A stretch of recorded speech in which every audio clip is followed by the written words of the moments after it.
Meus belos, mais uma vez aqui, certo? Nessa loucura de estar confinado, vocês confinados, eu confinado, todo mundo confinado. Dá uma certa angústia, né, belos? Mas é necessário, não esqueça, é necessário.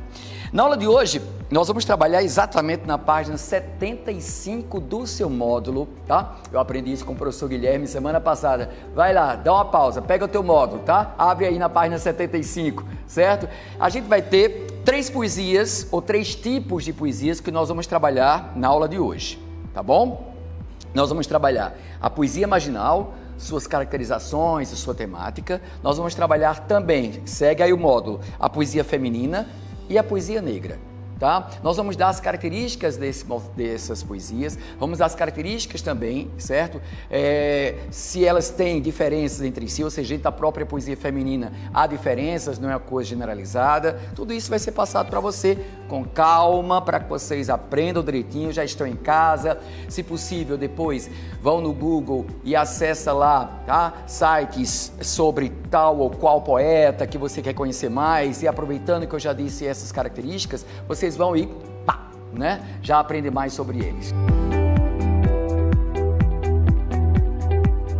Então já estão aí com o módulo página 75, repetindo, 75, pessoal de janeiro e fevereiro, pessoal do extensivo, tá bom? Pessoal do intensivo, daqui a pouco a gente também fala, mas o pessoal do extensivo também pode seguir, se quiser, evidentemente, e é um prazer. Então vamos lá, o que é que nós chamamos de poesia marginal?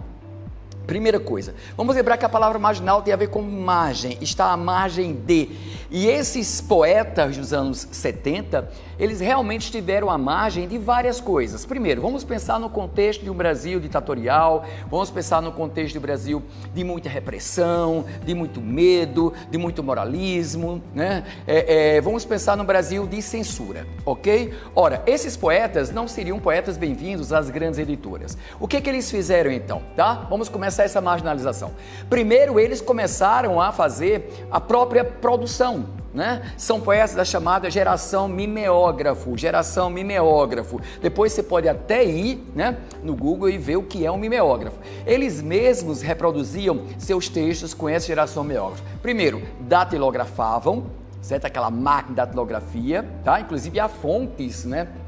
Quando a gente vai digitar alguma coisa no Instagram ou no WhatsApp, a gente vê exatamente, né, essas letras de datilografia, né? Acho que você já pegou algum aí.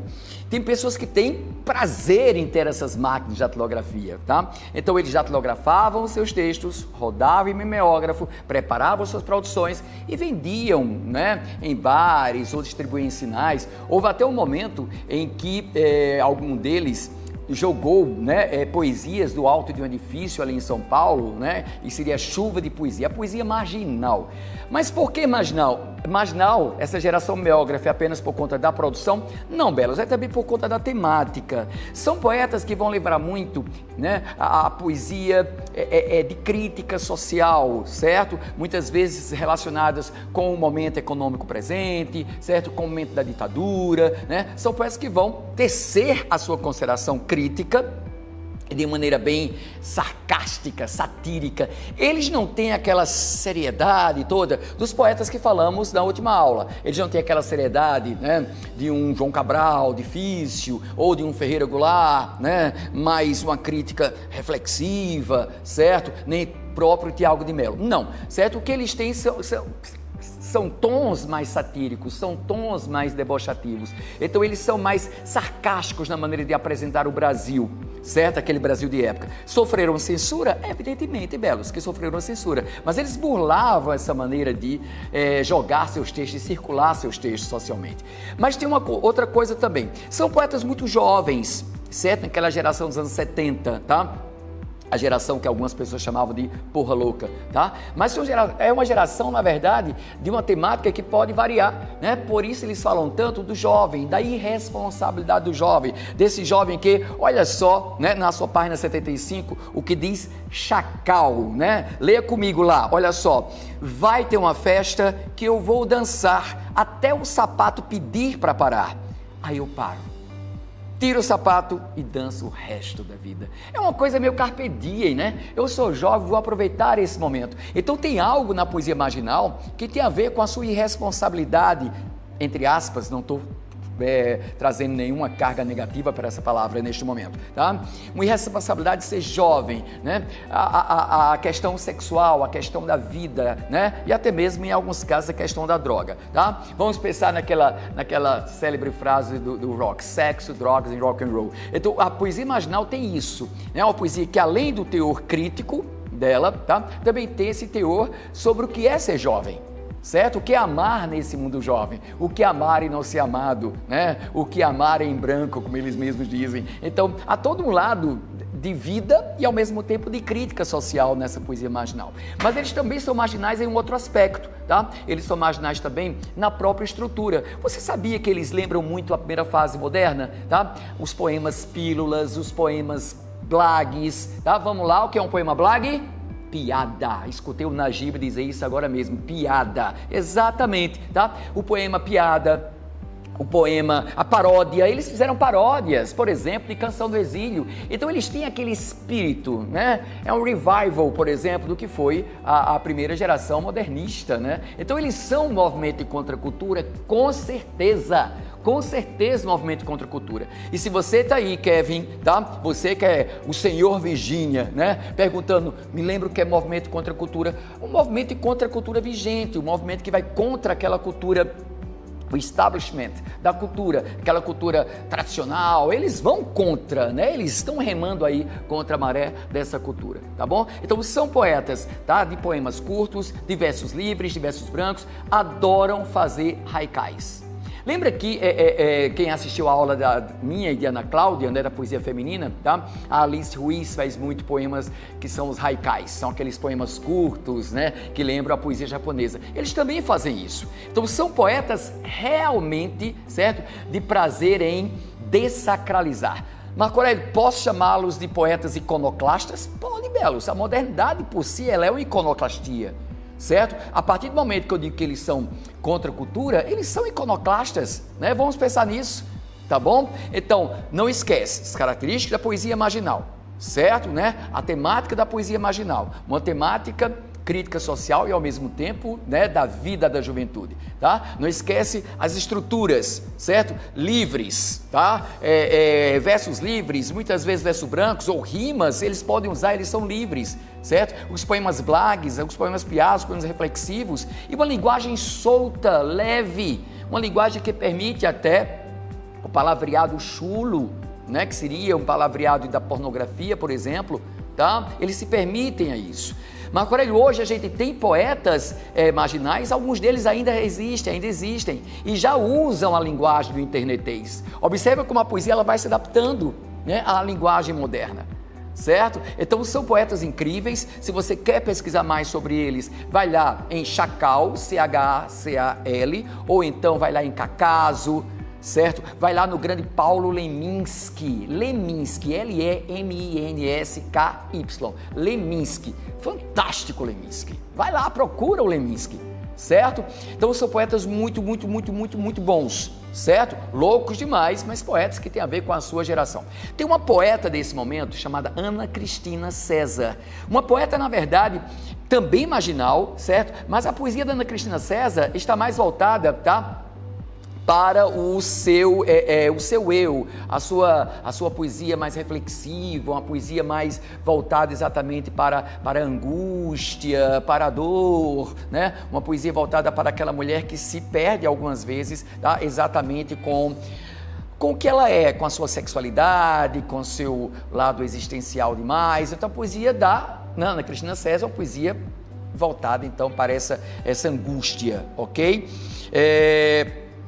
Por falar nela, vamos falar um pouco da poesia feminina também, tá? Marco Aurélio, o que é uma poesia feminina? Ontem eu recebi um WhatsApp, tá? Exatamente da Evelyn, perguntando o seguinte: a poesia feminina, a poesia negra são poesias sociais também? Podem ser. Porque quando eu falo de poesia feminina, quando eu falo de poesia de autoria feminina, tá? Que no Brasil ficou mais comum no século XX e XXI, eu falo de poesia em que o universo feminino vai ser bem explorado. Desde o lado de uma poesia voltada para o que é ser mulher em um mundo patriarcalista, em um mundo machista, em um mundo de segregação, certo? O que é ser mulher, que muitas vezes, como diz a Gilca Machado, quer procurar um companheiro, tá? E encontra um senhor, né? Há todo um grilhão, há toda uma corrente, né? Que prende essa águia, que seria uma mulher que busca novos horizontes, busca novos caminhos, e muitas vezes a própria sociedade combate e não deixa. Então a poesia feminina, ela tem um lado social, quando ela tece considerações exatamente sobre o que é ser mulher em um mundo que não lhe dá liberdade de ser mulher, tá? Ou então aquela mulher que grita o desejo da liberdade, ok? Então há um lado social nessas poesias, mas a poesia feminina também ela pode ser uma poesia em que mostra a mulher e seus desejos, a mulher e a sexualidade, a mulher angustiada em ter que seguir padrão, a mulher que chora, né, a perda do seu amado. A gente pode até lembrar um pouco das cantigas de amigo da Idade Média, quando essa mulher não vê mais o amado e chora por ele. Por que não? Chorar é pecado agora? Certo? Então as mulheres agora se expõem, né? Tanto o seu medo não, né? A sua vontade de ser, né? A sua coragem de ser, certo? E o sentimento de ter, tá? Então são mulheres que acabam trazendo, né, esses temas e encontrando afinidade em outras mulheres também, tá? Elas vão encontrar o eco, tá, nessas outras mulheres. Então a poesia feminina não é só uma poesia, né, de combate, certo, ao patriarcalismo, mas também é uma poesia, na verdade, de abertura para os sentimentos, de abertura exatamente para o que a mulher sente nesse mundo, tá? No texto aí eu tenho exatamente a Hilda Hist. Ela esteve presente na prova 2019, tá? Olha que texto belo, como é que essa mulher expõe tanta sensualidade, tanta sexualidade, certo? Numa poesia, tá? E é de uma forma tão crua, tão sincera, tão nua, né? Que a gente se entrega também a esse prazer da Hilda Hist. Olha só, antes que o mundo acabe, Túlio, deita-te e prova esse milagre do gosto que se fez na minha boca. Enquanto o mundo grita belicoso, ou seja, aguerrido, né? Enquanto o mundo grita belicoso e ao meu lado te fazes árabe, me faças israelita, nos cobrimos de beijo e de flores. Nossa, peraí. Tá? Olha só, tá? Enquanto o mundo grita belicoso, enquanto o mundo está lá fora em guerras, deita-te ao meu lado, te fazes árabe, me fazes israelita. Olha o que ela coloca aí, pelo amor de Deus, certo, né? O Israel, né? E ali sei lá, né? A Cisjordânia, no seu lá, aquele povo todo que se bate. Enquanto está lá o mundo, tá? Te fazes árabe e eu israelita, vamos fazer a paz aqui, né? Olha só isso, né? E nos cobrimos de beijos e de flores. E olha essa estrofe final, belos. Antes que o mundo se acabe, antes que acabe em nós nosso desejo. Então deita-te ao meu lado, antes que o mundo se acabe e antes que acabe em nós, certo? Nosso desejo está um com o outro. Nossa Senhora, né? Nesse momento de confinamento, parece que o mundo está se acabando. Então olha para a pessoa amada, mesmo que à distância, mesmo que virtualmente, né? Porque agora está tudo à distância, né? Pensa nisso. Antes que o mundo acabe, não deixe esse amor da gente acabar, né? E esse amor aqui é sensual. Deita-te ao meu lado, deita-te e prova esse milagre do gosto que se fez na minha boca. Boca, desejo. Essa boca lembra Gregório de Matos, tá? Há um texto dele, eu estou variando um pouquinho, porque vocês sabem que eu adoro variar nas minhas aulas, tá? Nas minhas aulas, o Gregório tem um texto em que ele diz sobre o amor, sabe? Sobre o amor, tá? Então ele diz, o amor é antes de tudo um embaraço de pernas, união de barrigas, um breve tremor de artérias, uma confusão de bocas, uma batalha de veias, um reboliço de ancas. Quem diz outra coisa é besta.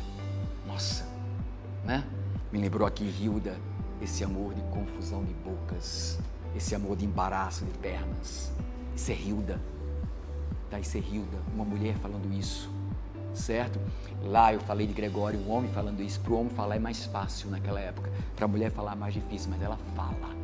Deita-te ao meu lado, Túlio, te fazes árabe e eu israelita. Meu Deus do céu. Então, poesia feminina é isso.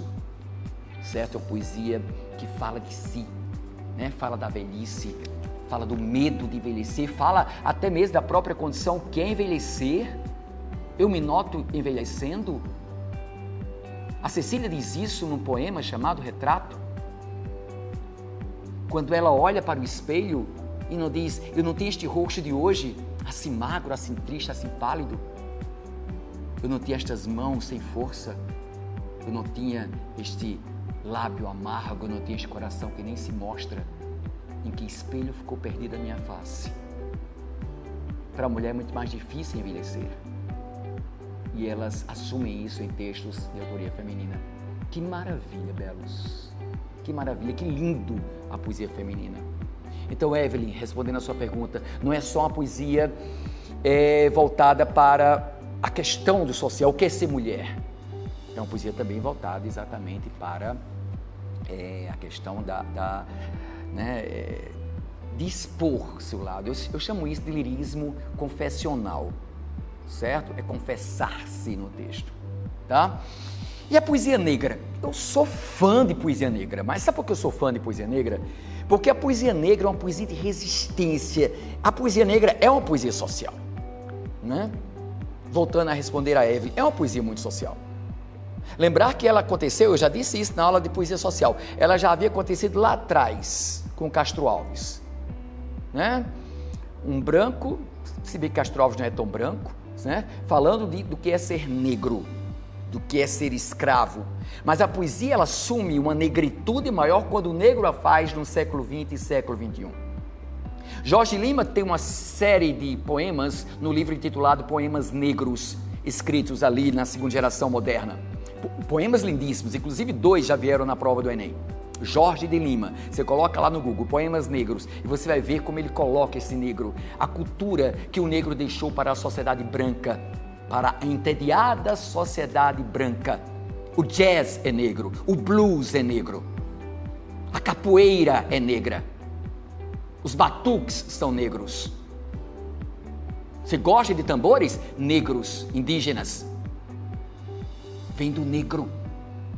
Então o negro e sua força, o negro e sua resistência se põe no texto, certo? Aqui eu trouxe para vocês um texto lógico, vou homenagear o meu querido professor Guilherme, que eu tenho o maior carinho por esse cara, tá? Ainda há pouco eu disse que Leminski era com Y, ele e o professor, o grande professor Lineker, começaram a pesquisar se era Leminski com Y e Leminski com I. Você pode encontrar com isso, você pode encontrar com Y, não tem problema, tá certo? Olha esse texto maravilhoso, certidão de óbito.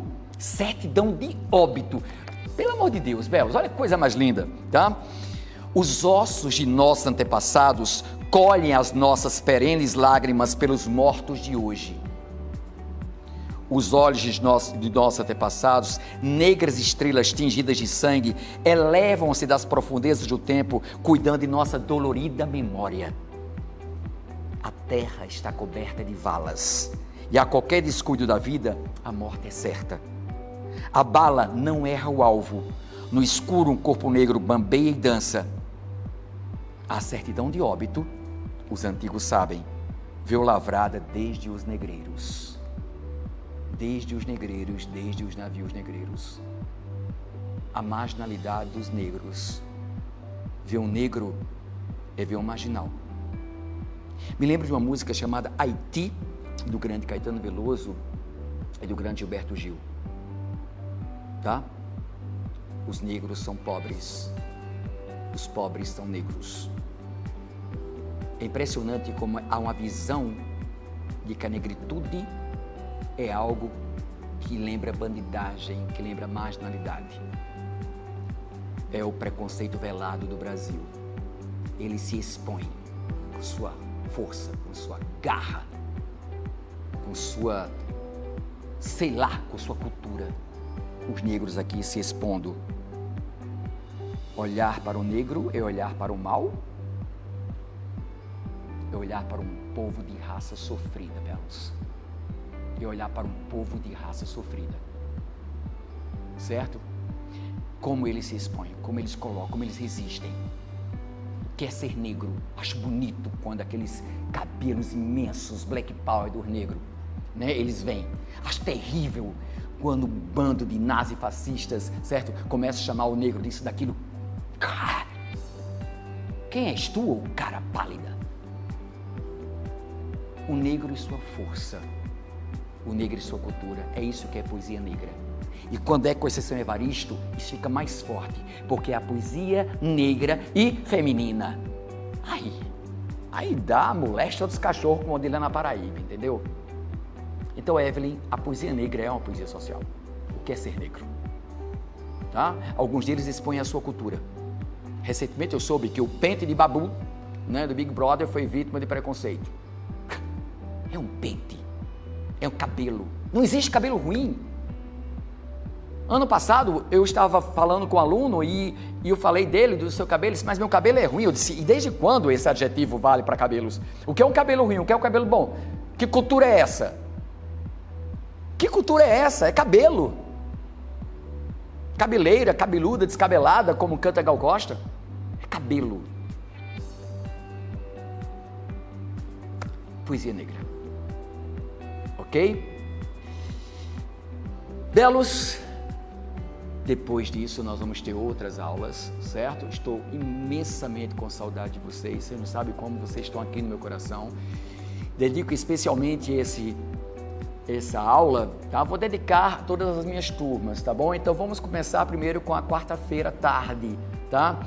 Pessoal da sala 1, a Bia, os Mateus, que eu nunca vi tanto Mateus numa sala só, certo? Os Rafaéis, certo? E todas as Gabis, e toda essa galera linda, né? Que estão comigo, Guilherminho, Fernandinho, saudade de você, Fernandinho, certo? Da sala 1. Sala 2 ali, incipiente, pequena, começando, tanta gente linda daquela sala 2, meu Deus, tá? Uma sala pequena e que eu amo demais, demais da conta, tá? Valeu, senhora Jéssica Laís. Sala 6, nossa senhora, ali é um mundo que se descortina na minha frente e que eu abraço com um carinho imenso, certo? Então, quarta-feira, um beijo grande em vocês, cheio de saudades de todos vocês. Vitorinha, beijo em você, viu, linda? Tá em você e em sua irmã. E todos vocês da sala 6. Álvaro, Pelágio, já saudade de você, meu lindão. Tá bom? Eu sei que você não é da sala 6, mas é da quarta, mas você me dá uma saudade imensa, tá? Belos, fiquem com Deus, tá? Nós vamos trabalhar mais poesias por aqui. Qualquer coisa, entre em contato comigo pelo WhatsApp, pelo Instagram. Vocês fiquem à vontade para tirar suas dúvidas, como muitos estão fazendo, tá certo? Vou falar com a professora Ana Cláudia para disponibilizar listas para vocês, certo? Para vocês ficarem mais tranquilos em relação a isso, tá? A todos um beijo, fiquem em casa, por favor. Não há shopping, não há praia, há casa. Tá? Convivam mais com seus familiares, leiam mais poesias, vão lá no Google, procure Chacal, Leminski, procure Adélia Prado, procure, né? Tem uma aqui que eu sempre lembro do Guilherminho, tá? Que é exatamente a Angélica Freitas. Vá lá, procure esses, Guilherme que eu estou dizendo, professor Guilherme, tá? Então procure aí esses poetas fantásticos, estude lendo, leia uma poesia, não entendeu? Manda a poesia para mim, para a gente bater um papo falando sobre essa poesia, tá bom? Então, Cuti, Conceição Evaristo, Angélica Freitas, Alice Ruiz, certo? Hilda Riste, tá? Cuidado que Hilda Riste é meio pesado algumas vezes, tá bom? Tá? Chacal, Leminski, Ana Cristina César, leia, procura aplicar essas características e fala comigo, tá bom? Opa, já eu colocar a mão na boca não pode. Beijo, tá? Beijo, não sai de casa, cuida dos teus pais, cuida de você. Valeu!